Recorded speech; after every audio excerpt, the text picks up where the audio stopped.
Release డేట్లు, box office పోటీలు ఈ మధ్య చాలా కామన్ అయిపోయాయి. ఏదైనా ఒక సినిమా రిలీజ్ డేట్ మారితే దాని ప్రభావం మరెన్నో సినిమాలపై పడుతుంది. అయితే ఈసారి క్రిస్మస్ బరిలో టాలీవుడ్ నుంచి ఇద్దరు యంగ్ హీరోలు తమ సినిమాలతో పోటీ పడడానికి రెడీ అవుతున్నారు. వాస్తవానికి అడవి శేషు హీరోగా తెరకెక్కుతున్న డెకాయిట్ మూవీ క్రిస్మస్ కు రిలీజ్ కావాల్సింది.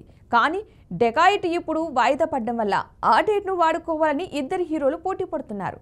వారే మెగా రోషన్ మరియు బెల్లంకొండ సాయి శ్రీనివాస్. వీరిద్దరూ ఒకే రోజున తమ సినిమాలను రిలీజ్ చేయాలని నిర్ణయించుకుని బాక్సాఫీస్ వద్ద పోటీకి సిద్ధపడుతున్నారు.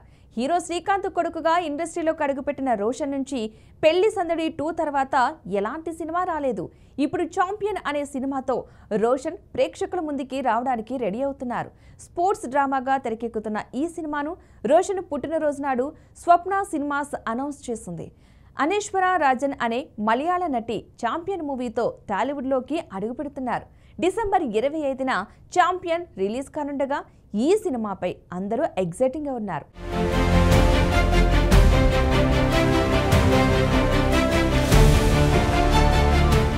అదే రోజున బెల్లంకొండ శ్రీనివాస్ హీరోగా సాగర్ కే చంద్ర దర్శకత్వంలో తెరకెక్కిన టైసన్ నాయుడు కూడా రిలీజ్ కానుంది. టైసన్ నాయుడు షూటింగ్ ఆఖరి దశలో ఉంది. డెకాయిట్ పోస్ట్ పోన్ అయ్యాక డిసెంబర్ 25న ఛాంపియన్ మాత్రమే రిలీజ్ అవుతుందనుకున్నారు. కానీ ఇప్పుడు 2 సినిమాలు డైరెక్ట్గా పోటీ పడనుండటం టాలీవుడ్లో చర్చనీయాంశంగా మారింది. అయితే ఈ సినిమాలు ఆయా స్టార్ల కెరీర్లో చాలా కీలకం.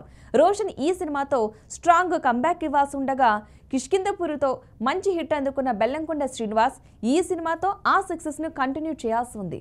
మరి ఈ 2 సినిమాల్లో క్రిస్మస్ బరిలో విజేతగా ఎవరు నిలుస్తారో చూడాలి మరి.